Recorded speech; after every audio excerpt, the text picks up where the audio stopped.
ನಮ್ಮ ಮೂಲ ದೇವರು ಕೂಡ ಗಣಪತಿ ಇದು, ಹಾಗೆ ನನಗೆ ಅದು ತುಂಬ ವಿಶೇಷ ಅಂತವೇ ಅನಿಸ್ತದೆ.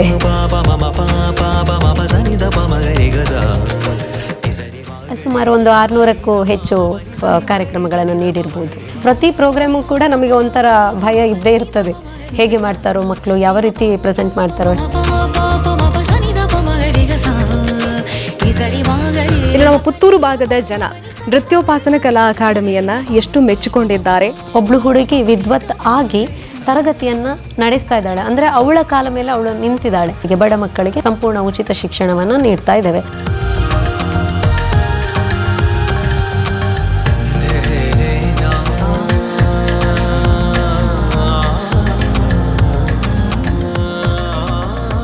ನಮಸ್ಕಾರ ವೀಕ್ಷಕರೇ, ವಿಶೇಷ ಕಾರ್ಯಕ್ರಮಕ್ಕೆ ಸ್ವಾಗತ. ವಕ್ರತುಂಡ ಮಹಾಕಾಯ ಕೋಟಿ ಸೂರ್ಯ ಸಮಪ್ರಭ ನಿರ್ವಿಘ್ನಂ ಕುರು ಮೇ ದೇವ ಸರ್ವ ಕಾರ್ಯೇಷು ಸರ್ವದ. ನಾಡಿನ ಸಮಸ್ತ ಜನತೆಗೆ ಗಣೇಶ ಚತುರ್ಥಿ ಹಬ್ಬದ ಹಾರ್ದಿಕ ಶುಭಾಶಯಗಳು. ಗಣೇಶೋತ್ಸವದ ಶುಭ ದಿನದಂದು ನಮ್ಮ ಜೊತೆಗೆ ವಿಶೇಷವಾಗಿರುವಂತಹ ಅತಿಥಿ ಇದ್ದಾರೆ.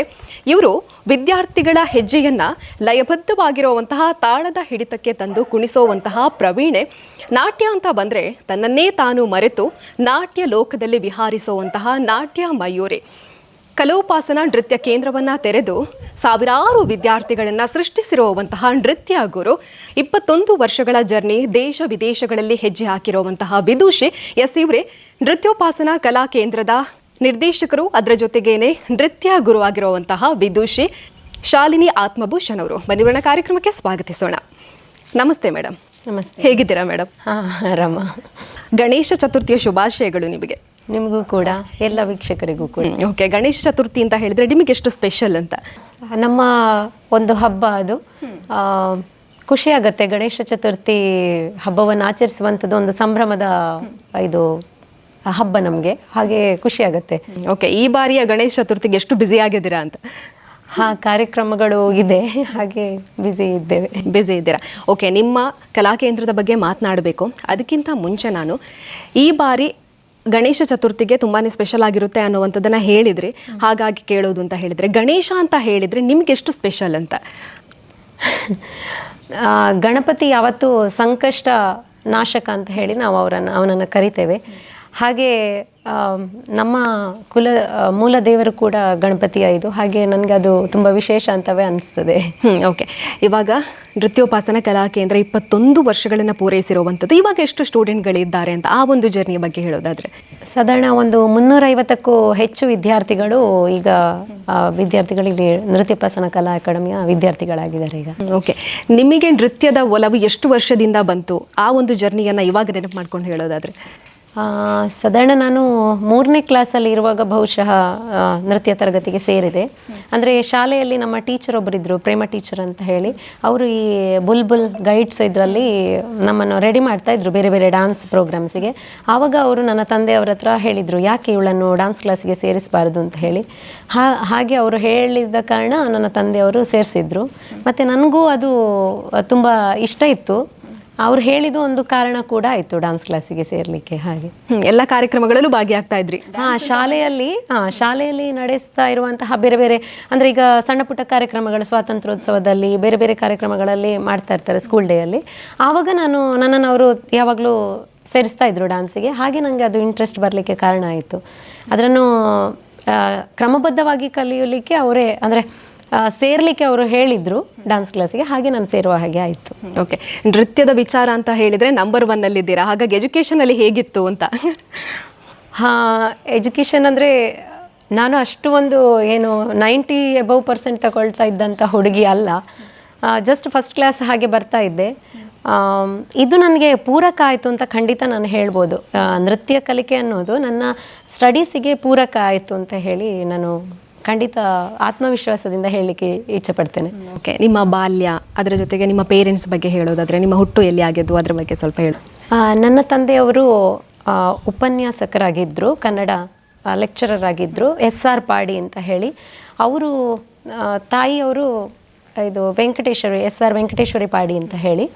ತಂದೆಯವರು ತುಂಬ ಈ ಯಕ್ಷಗಾನ ಮತ್ತು ಸಂಗೀತ, ಬೇರೆ ಬೇರೆ ಉಪನ್ಯಾಸಗಳನ್ನು ನೀಡುವಂಥದ್ದು, ಹಾಗೆ ಬೇರೆ ಬೇರೆ ಫೀಲ್ಡಲ್ಲಿ ಅವರು ಇದ್ದರು. ಹಾಗೆ ನನಗೆ ಅದು ಚಿಕ್ಕದಿಂದಲೇ ಎಲ್ಲ ಕಡೆಗೆ ಅಂದರೆ ಕಾರ್ಯಕ್ರಮಗಳಿಗೆ ನನ್ನನ್ನು ತುಂಬ ಕರ್ಕೊಂಡು ಹೋಗ್ತಾ ಇದ್ರು. ಹಾಗೆ ನನಗೆ ಎಳವೆಯಿಂದಲೇ ಆ ಒಂದು ಈ ಕಲೆಗಳಲ್ಲಿ ಆಸಕ್ತಿ ಬೆಳೀಲಿಕ್ಕೆ ಅದು ಕಾರಣ ಆಯಿತು ಅಂತ ಹೇಳ್ಬೋದು. ಹಾಗೆ ನನ್ನ ಇಬ್ಬರು ಅಣ್ಣಂದರು ನನಗೆ. ದೊಡ್ಡವರು ಮಂಜುನಾಥ್ PS ಅಂತ ಹೇಳಿ, ಅವರು ಇಂಜಿನಿಯರ್ ಆಗಿ ಈಗ ನಿವೃತ್ತರಾಗಿದ್ದಾರೆ. ಹಾಗೆ ಡಾಕ್ಟರ್ ಕೃಷ್ಣಕುಮಾರ್ PS ಅಂತ ಹೇಳಿ, ಅವರು ಕೂಡ ಫಿಲೋಮಿನಾ ಕಾಲೇಜಿನಲ್ಲಿ ಈಗ ಉಪನ್ಯಾಸಕರಾಗಿ ಈಗ ನಿವೃತ್ತ ಜೀವನವನ್ನು ನಡೆಸ್ತಾ ಇದ್ದಾರೆ. ಅವರು ಕೂಡ ಅಣ್ಣಂದರು ಕೂಡ ನನ್ನನ್ನು ಬೇರೆ ಬೇರೆ ಕಾರ್ಯಕ್ರಮಗಳಿಗೆ, ಅಂದರೆ ನೃತ್ಯ, ಸಂಗೀತ, ಭಾಷಣ, ಹೀಗೆ ಬೇರೆ ಬೇರೆ ಕಾರ್ಯಕ್ರಮಗಳಿಗೆ ಅವರು ನನ್ನನ್ನು ಕರ್ಕೊಂಡು ಹೋಗ್ತಾ ಇದ್ದ ಕಾರಣ ನನಗೆ ಆ ಆಸಕ್ತಿ ಬೆಳಿಲಿಕ್ಕೆ ಕಾರಣ ಆಯಿತು ಅಂತ ಹೇಳ್ಬೋದು. ಓಕೆ, ಎಜುಕೇಷನ್ ಎಲ್ಲ ಎಲ್ಲಿ ಮಾಡಿದ್ದು? ನಾನು ನನ್ನ ಪ್ರಾಥಮಿಕ ಶಿಕ್ಷಣವನ್ನು ಆರ್ಯಾಪು ಹಿರಿಯ ಪ್ರಾಥಮಿಕ ಶಾಲೆಯಲ್ಲಿ, ಹಾಗೆ ಹೈಸ್ಕೂಲ್ ಶಿಕ್ಷಣವನ್ನು ಸಂತ ವಿಕ್ಟರ್ನ ಬಾಲಿಕಾ ಪ್ರೌಢಶಾಲೆ ಇಲ್ಲಿ, ಹಾಗೆ PUC ವಿದ್ಯಾಭ್ಯಾಸವನ್ನು ಸಂತ ಫಿಲೋಮಿನಾ ಕಾಲೇಜ್ ಪುತ್ತೂರು ಇಲ್ಲಿ ಪಡೆದಿದ್ದು. ನಂತರ ಪದವಿ ವಿದ್ಯಾಭ್ಯಾಸವನ್ನು ಉಜಿರೆಯ SDM ಕಾಲೇಜಿನಲ್ಲಿ ಜರ್ನಲಿಸಮ್, ಸೈಕಾಲಜಿ ಮತ್ತು ಕನ್ನಡ ಐಚ್ಛಿಕ ವಿಷಯವನ್ನು ತೆಗೆದುಕೊಂಡು ಪದವಿಯನ್ನು ಪೂರೈಸಿದೆ.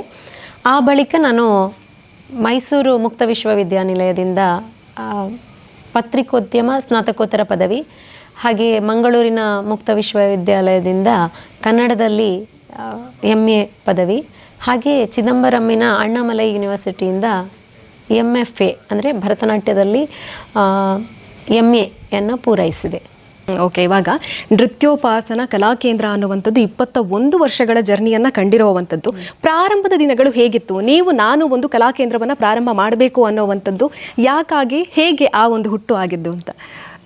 ಅಂದರೆ ನಾನು ನೃತ್ಯದಲ್ಲಿ ವಿದ್ವತ್ತು ಮಾಡಿದ ಕೂಡಲೇ ನನ್ನ ಗುರುಗಳು ವಿದುಷಿ, ನಾನು ಸ್ಟಾರ್ಟಿಂಗ್ ಕಲ್ತದ್ದು ವಿದುಷಿ ಶ್ರೀಮತಿ ಸುಮಾರಾಮ್ ಪ್ರಸಾದ್ ಅಂತ ಹೇಳಿ, ಅವರು ನನಗೆ ಹೇಳಿದರು, ನೀನು ಕಲ್ತ ವಿದ್ಯೆ ಮರೆತು ಹೋಗಬಾರ್ದು ಅನ್ನುವ ಕಾರಣಕ್ಕೆ, ಆದರೂ ನೀನೊಂದು 10 ಜನ ಸ್ಟೂಡೆಂಟ್ಸಿಗೆ ಪಾಠ ಮಾಡಿದರೆ ಅದು ಪುನಃ ರೀಕಾಲ್ ಆಗ್ತದೆ ಅಂತ ಇದನ್ನು ಹೇಳಿದರು. ಹಾಗೆ ನಾನು ಆರಂಭ ಮಾಡಲಿಕ್ಕೆ ಕಾರಣ ಆಯಿತು.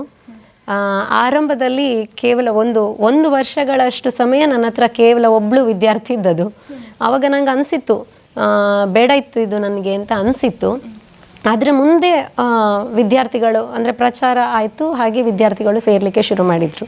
ನೃತ್ಯೋಪಾಸನ ಕಲಾಕೇಂದ್ರದಲ್ಲಿ ಎಷ್ಟು ವಿದ್ಯಾರ್ಥಿಗಳು ಕಲ್ತಿರ್ಬೋದು ಅಂತ ಇಲ್ಲಿಯವರೆಗೆ?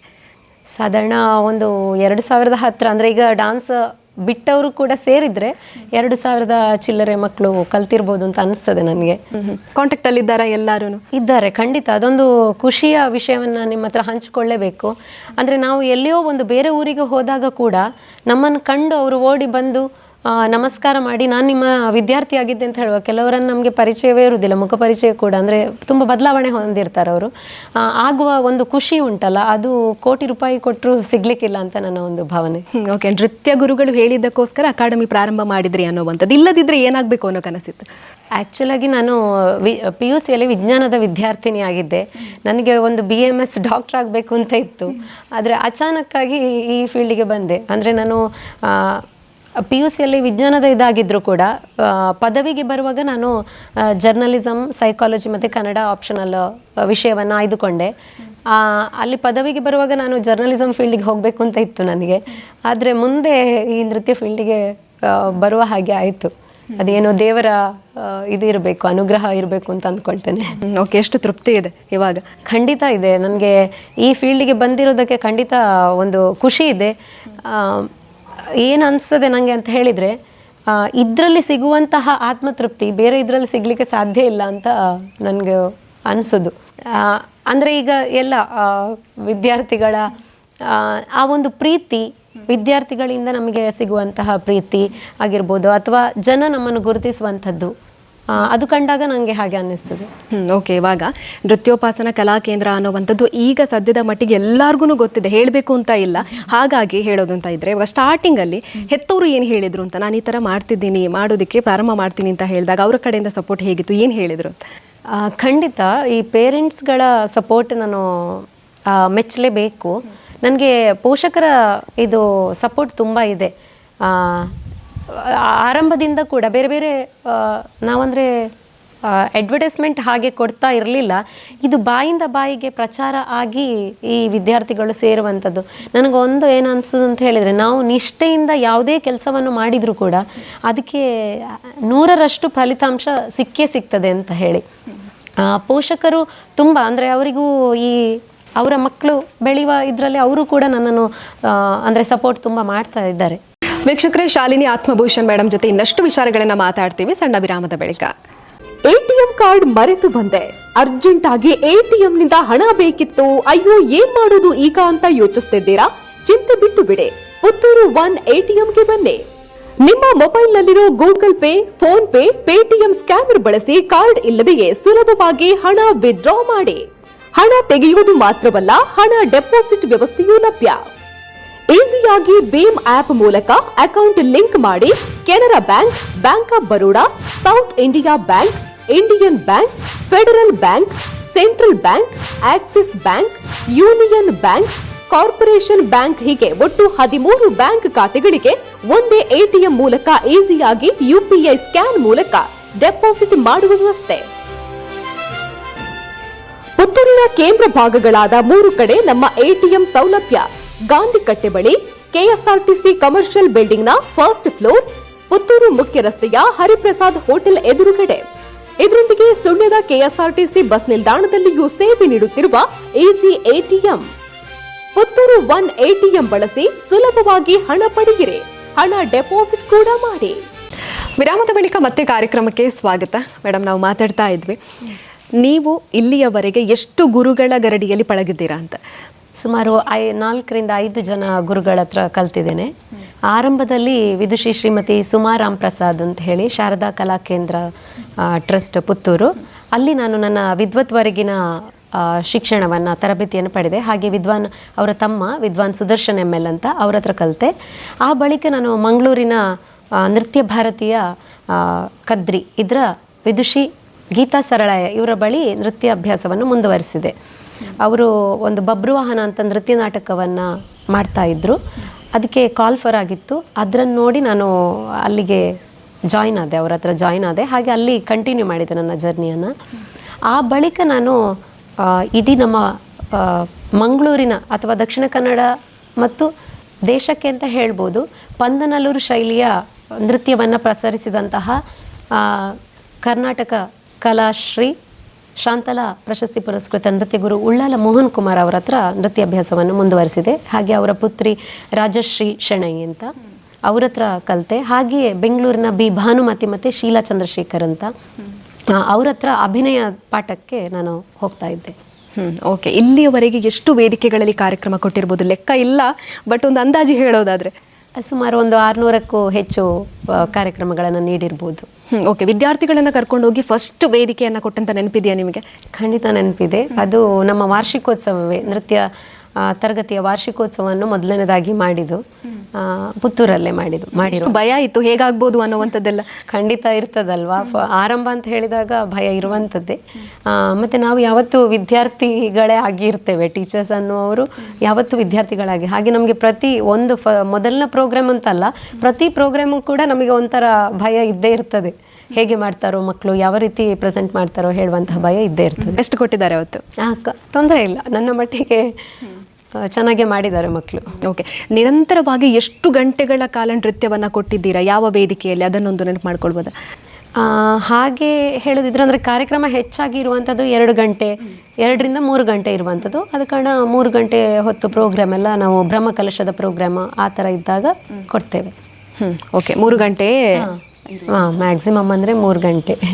ಓಕೆ, ನಿಮ್ಮಲ್ಲಿ ಕಲಿತಂಥ ವಿದ್ಯಾರ್ಥಿಗಳು ಇವಾಗ ವಿದೂಷಿಗಳಾಗಿರುವಂಥದ್ದು, ಅವರು ವಾಪಸ್ ಇವಾಗ ಗುರುಗಳಾಗಿ ಬೇರೆ ವಿದ್ಯಾರ್ಥಿಗಳಿಗೆ ಕಲಿಸುವಂಥದ್ದು ಇದ್ದಾರಾ? ಎಷ್ಟಿದ್ದಾರೆ ವಿದ್ಯಾರ್ಥಿಗಳು? ಇದ್ದಾರೆ, ಸುಮಾರು ಒಂದು ಒಟ್ಟಾಗಿ ಹೇಳೋದಿದ್ರೆ ಒಂದು 20-25 ಜನ ವಿದ್ಯಾರ್ಥಿನಿಯರು ಇವತ್ತು ವಿದುಷಿಯರಾಗಿದ್ದಾರೆ.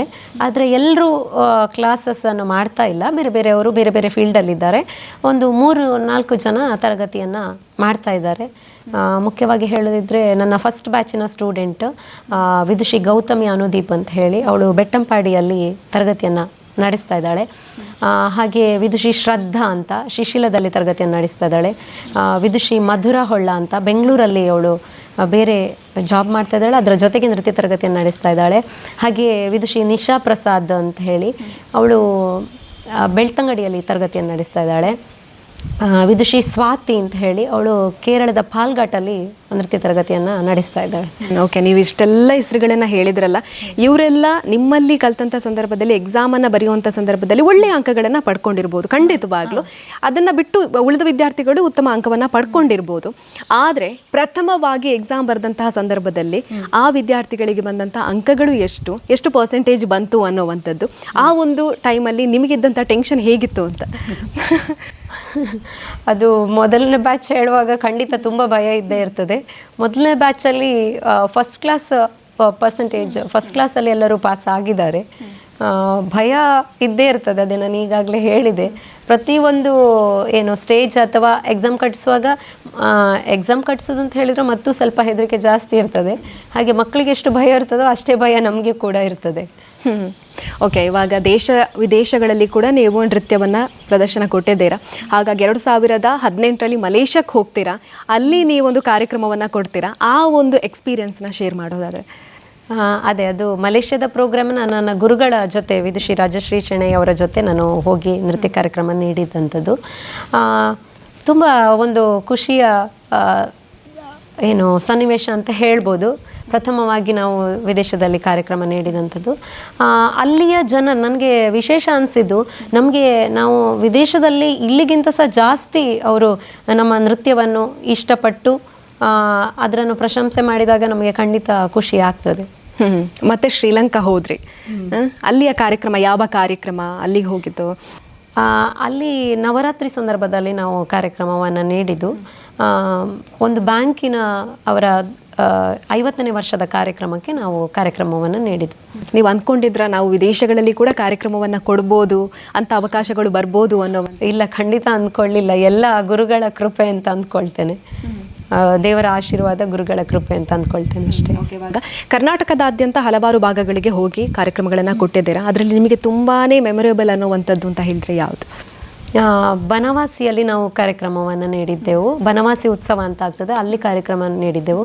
ಹಾಗೆ ಹಂಪಿ ಉತ್ಸವ ತುಂಬ ವಿಜೃಂಭಣೆಯಿಂದ ಆಗ್ತದೆ, ಅಲ್ಲಿ ಕಾರ್ಯಕ್ರಮ ನೀಡಿರುವಂಥದ್ದು. ಇನ್ನು ಮಂತ್ರಾಲಯದಲ್ಲಿ ಕಾರ್ಯಕ್ರಮವನ್ನು ನೀಡಿದ್ದೆವು. ಹಾಗೆ ಪ್ರತಿಯೊಂದು ಕಾರ್ಯಕ್ರಮವೂ ಮೆಮೊರೇಬಲೇ. ಅಂದರೆ ಒಂದೊಂದು ಕಾರ್ಯಕ್ರಮ ನಮಗೆ ಒಂದೊಂದು ಅನುಭವವನ್ನು ನೀಡ್ತದೆ. ಹಾಗೆ ನಾನು ಪ್ರತಿಯೊಂದು ಕಾರ್ಯಕ್ರಮವನ್ನು ನಾವು ಎಂಜಾಯ್ ಮಾಡ್ತೇವೆ. ಮತ್ತು ನಮ್ಮ ವಿದ್ಯಾರ್ಥಿಗಳ ಒಂದು ತಂಡ ಇದೆ. ಅವರು ಹೇಗೆ ಅಂತ ಹೇಳಿದರೆ, ಯಾವ ಕಾರ್ಯಕ್ರಮ ಬುಕ್ ಆದ ಕೂಡಲೇ ನಾನು ಅವರನ್ನು ಅಪ್ರೋಚ್ ಮಾಡಿದಾಗ ಅವರು ಯಾವತ್ತೂ ಬರುವುದಿಲ್ಲ ಅಂತ ಹೇಳುವಂಥ ವಿಷಯವೇ ಇರೋದಿಲ್ಲ. ಅದು ನನಗೆ ತುಂಬ ಅಂತಹ ವಿದ್ಯಾರ್ಥಿಗಳನ್ನು ಪಡಿಬೇಕಾದ್ರೆ ನಾವು ಕೂಡ ಒಂದು ಪುಣ್ಯ ಮಾಡಿರಬೇಕು ಅಂತ ಅನ್ನಿಸ್ತದೆ ನನಗೆ. ಓಕೆ, ಶಿಕ್ಷಕರು ಹೇಗಿರ್ತಾರೆ ಹಾಗೆಯೇ ಮಕ್ಕಳು ಕೂಡ ಇರ್ತಾರೆ ಅನ್ನೋವಂಥದ್ದು. ಹಾಗಾಗಿ ನಿಮ್ಮ ನಡವಳಿಕೆ ಆಗಿರ್ಬೋದು, ನಿಮ್ಮ ವಿಚಾರಗಳೇ ಅವರು ಕೂಡ ಕಲ್ತಿರೋವಂಥದ್ದು. ಇನ್ನು ನಮ್ಮ ಪುತ್ತೂರು ಭಾಗದ ಜನ ನೃತ್ಯೋಪಾಸನ ಕಲಾ ಅಕಾಡೆಮಿಯನ್ನು ಎಷ್ಟು ಮೆಚ್ಚಿಕೊಂಡಿದ್ದಾರೆ, ಅವರು ಏನು ಹೇಳ್ತಾರೆ ಅಂತ ಅದ್ರ ಬಗ್ಗೆ ಹೇಳೋದಾದರೆ ಎಷ್ಟು ಪ್ರೀತಿ ಕೊಟ್ಟಿದ್ದಾರೆ ನಿಮಗೆ? ಖಂಡಿತ ಇದು ಪೋಷಕರ ಸಹಕಾರ. ಅಂದರೆ ನಾವು ಹೇಗೆ ವಿದ್ಯಾರ್ಥಿಗಳಿಗೆ ಪಾಠ ಮಾಡ್ತೇವೆ ಅನ್ನೋದನ್ನು ಅವರ ಮಕ್ಕಳಲ್ಲಿ ಅವರು ಕಾಣ್ತಾರೆ. ಅವರು ಇನ್ನಷ್ಟು ಒಂದು 4 ಜನರಲ್ಲಿ ಹೇಳಿದಾಗ ಅದು ಎಲ್ಲರೂ ಅದನ್ನು ಅಪ್ರಿಷಿಯೇಟ್ ಮಾಡುವಂಥದ್ದು. ಅದ್ರ ಬಗ್ಗೆ ಖುಷಿ ಇದೆ ನನಗೆ. ಯಾಕೆಂತ ಹೇಳಿದರೆ, ಈ ಯಾವುದೇ ಒಂದು ನೃತ್ಯ ಅಥವಾ ಯಾವುದೇ ಫೀಲ್ಡಲ್ಲಿ ನಾವು ಮೇಲೆ ಬರಬೇಕಾದ್ರೆ ಎಲ್ಲರ ಸಹಕಾರ ಬೇಕಾಗ್ತದೆ ನಮಗೆ. ಹಾಗೆ ಎಲ್ಲ ಪೋಷಕ ವೃಂದದವರು ನನಗೆ ತುಂಬ ಸಹಕಾರವನ್ನು ನೀಡ್ತಾರೆ. ನಾನದೇ ಈ ಮಕ್ಕಳನ್ನು ವಿದ್ಯಾರ್ಥಿಗಳು ಕಾರ್ಯಕ್ರಮ ನೀಡುವವರನ್ನು ಹೇಳಿದೆ ಈಗಾಗಲೇ. ಅದಕ್ಕಿಂತ ಹೆಚ್ಚಾಗಿ ನಾನು ಅವರ ಪೋಷಕರನ್ನು ಮೆಚ್ಕೊಳ್ಬೇಕು. ಯಾಕೆಂದರೆ ಅವರು ಎಷ್ಟು ನಮ್ಮ ಕಾರ್ಯಕ್ರಮದ ರಿಹರ್ಸಲ್ಸ್ ಆಗುವಾಗ 8:30-9 ಗಂಟೆ ಆಗ್ತದೆ.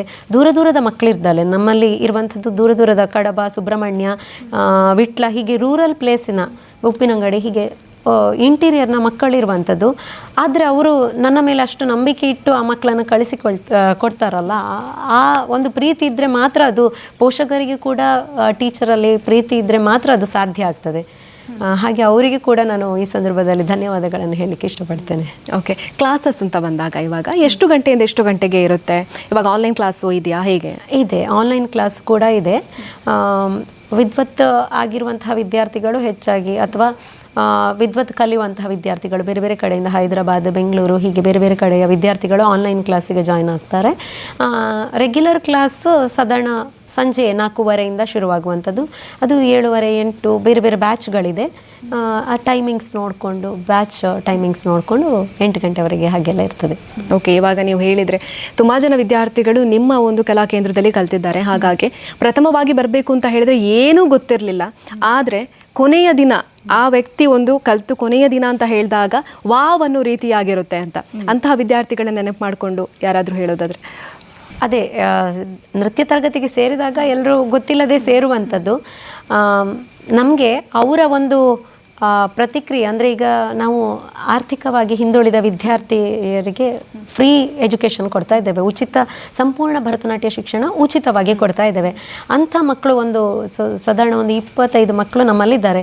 ಅದರಲ್ಲಿ ಇವತ್ತು ಒಬ್ಳು ಹುಡುಗಿ ವಿದ್ವತ್ ಆಗಿ ತರಗತಿಯನ್ನು ನಡೆಸ್ತಾ ಇದ್ದಾಳೆ. ಅಂದರೆ ಅವಳ ಕಾಲ ಮೇಲೆ ಅವಳು ನಿಂತಿದ್ದಾಳೆ.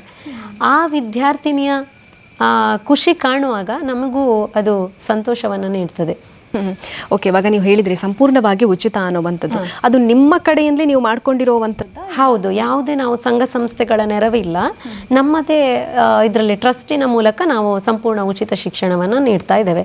ಅಂದರೆ ಆರ್ಥಿಕವಾಗಿ ಹಿಂದುಳಿದವರು ಅಂಥ ಮಕ್ಕಳಿಗೆ, ಬಡ ಮಕ್ಕಳಿಗೆ ನಾವು ಅಂದರೆ ಕೆಪಾಸಿಟಿ ಇರ್ತದೆ ಅವರ ಹತ್ರ, ಆದರೆ ಅವರಿಗೆ ಕಂಟಿನ್ಯೂ ಮಾಡುವಂತಹ ಕೆಪಾಸಿಟಿ ಇರುವುದಿಲ್ಲ.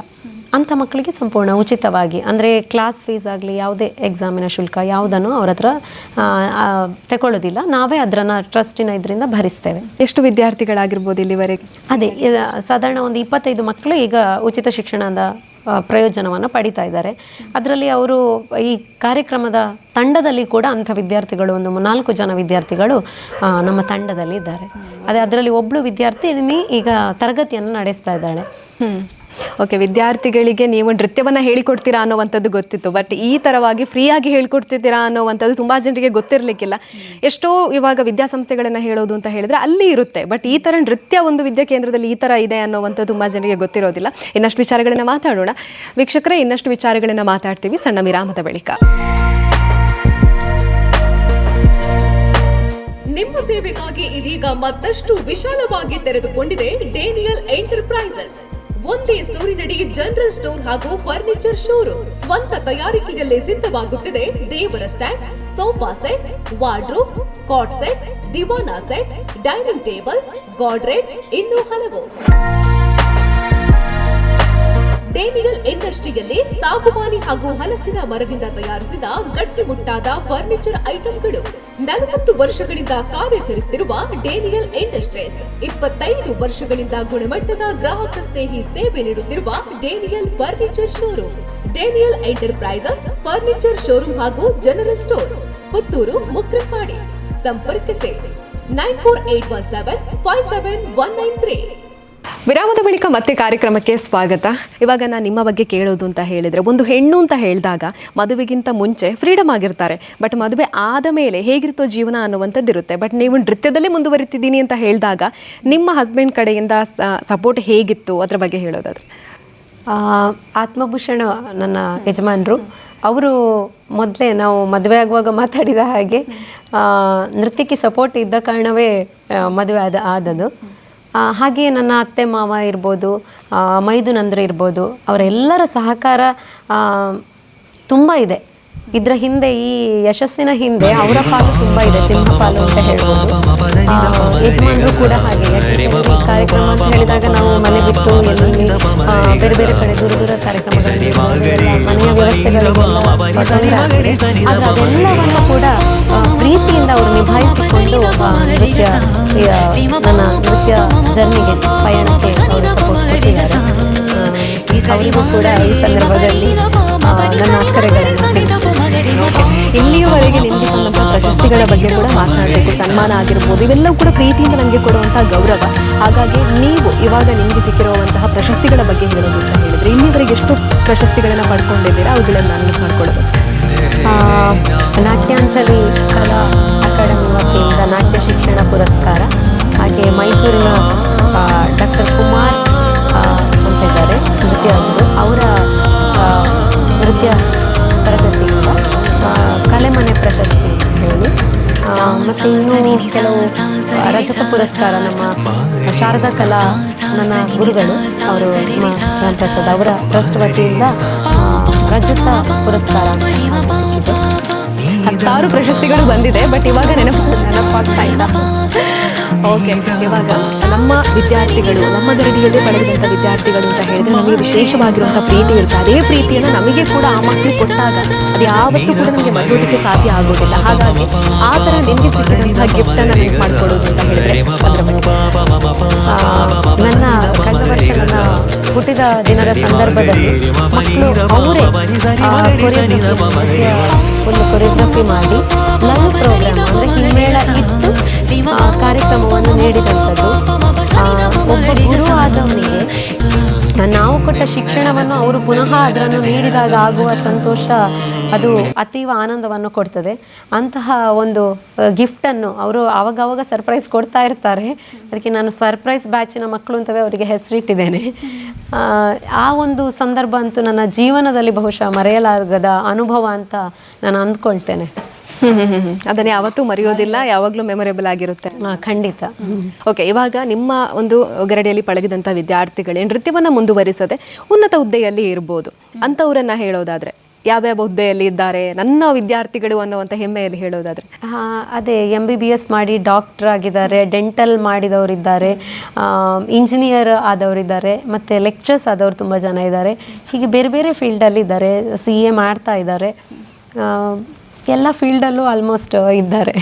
ಓಕೆ, ಇವಾಗ ನಿಮ್ಮ ಒಂದು ಫೀಲ್ಡ್ನಲ್ಲಿ ನಾನು ಹೇಳೋದು ಅಂತ ಹೇಳಿದ್ರೆ ಎಕ್ಸಾಮ್ ಅಂತ ಬಂದಾಗ ಅದು ಯಾವ ರೀತಿ ಆಗಿರುತ್ತೆ ಅನ್ನೋವಂಥದ್ದು ನಮಗಂತೂ ಗೊತ್ತಿಲ್ಲ. ಯಾಕಂತ ಹೇಳಿದ್ರೆ ನೃತ್ಯದ ಬಗ್ಗೆ ನಮಗೆ ಗೊತ್ತಿಲ್ಲದ ಕಾರಣ. ಹಾಗಾಗಿ ನಾನು ಕೇಳೋದು ಅಂತ ಹೇಳಿದ್ರೆ ಆ ಒಂದು ಪ್ರೊಸೆಸ್ ಹೇಗಿರುತ್ತೆ ಅಂತ.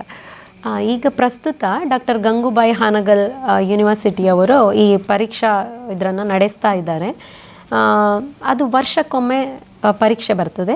ಏಪ್ರಿಲ್ ಮೇಯಲ್ಲಿ ಅವರೀಗ ಅದನ್ನು ಪರೀಕ್ಷೆಯನ್ನು ನಡೆಸ್ತಾ ಇದ್ದಾರೆ. ಜೂನಿಯರ್, ಸೀನಿಯರ್, ವಿದ್ವತ್ ಪೂರ್ವ, ವಿದ್ವತ್ ಅಂತಿಮ ಪರೀಕ್ಷೆಗಳನ್ನು ಅವರು ಈಗ ನಡೆಸ್ತಾ ಇದ್ದಾರೆ. ಮೊದಲು ಕರ್ನಾಟಕ ಪ್ರೌಢ ಶಿಕ್ಷಣ ಮಂಡಳಿ ಅಂದರೆ SSLC ಬೋರ್ಡ್ನವರು ಈ ಪರೀಕ್ಷೆಯನ್ನು ನಡೆಸ್ತಾ ಇದ್ದರು. ಅದೀಗ ಕಳೆದ 2 ವರ್ಷಗಳಿಂದ ಗಂಗೂಬಾಯಿ ಹಾನಗಲ್ ಯೂನಿವರ್ಸಿಟಿಯವರಿಗೆ ಹ್ಯಾಂಡ್ ಓವರ್ ಆಗಿದೆ. ಓಕೆ, ಇವಾಗ ನಾವು ಕಾರ್ಯಕ್ರಮದ ಕೊನೆಯ ಹಂತಕ್ಕೆ ಬಂದಿದ್ದೇವೆ. ಹಾಗಾಗಿ ವಿದ್ಯಾರ್ಥಿಗಳ ನೃತ್ಯವನ್ನು ನೋಡಿದ್ವಿ. ಇನ್ನೊಂದು ವಿಚಾರ ನಾನು ನಿಮ್ಮಲ್ಲಿ ಕೇಳಬೇಕು ಏನು ಅಂತ ಹೇಳಿದ್ರೆ, ಇತ್ತೀಚಿನ ಪೀಳಿಗೆ ಅಂತ ಹೇಳಿದಾಗ ಭರತನಾಟ್ಯ ಅನ್ನುವಂಥದ್ದನ್ನು ಉಳಿಸುವಂಥ ಕೆಲಸಗಳನ್ನು ಒಂದಿಷ್ಟು ಮಂದಿ ಮಾಡ್ತಾ ಇದ್ದಾರೆ. ಆದರೂ ಕೂಡ ವಿದ್ಯಾರ್ಥಿಗಳ ಒಲವು ಇದ್ರತ ಬರಬೇಕು ಅಂತ ಹೇಳಿದರೆ ಅವರಿಗೊಂದು ಕಿವಿ ಮಾತು ಹೇಳೋದಾದರೆ ಏನು ಹೇಳ್ತೀರಾ ಅಂತ ಯುವ ಪೀಳಿಗೆಗೆ? ನಾವು ಅದೇ ನೃತ್ಯ ಕಲಿಯುವಂತಹ ಇದರಲ್ಲಿ ಶ್ರದ್ಧೆ, ಶ್ರಮ ಬೇಕು, ಅಂದರೆ ಡೆಡಿಕೇಶನ್ ಬೇಕು. ಅದು ಇದ್ದಾಗ ಖಂಡಿತ ಅದು ನಮ್ಮನ್ನು ಬೆಳೆಸ್ತದೆ ಅಂತ ಹೇಳಿ ನಾವು ಕಲಿತಾ ಇರುವಂತಹ ವಿದ್ಯೆ ಅದು ನಮ್ಮ ಕೈ ಹಿಡಿತದೆ. ಅದಕ್ಕೆ ಬೇಕಾಗುವುದು ನಮ್ಮ ಶ್ರದ್ಧೆ, ತಾಳ್ಮೆ, ಶ್ರಮ, ಶಿಸ್ತು.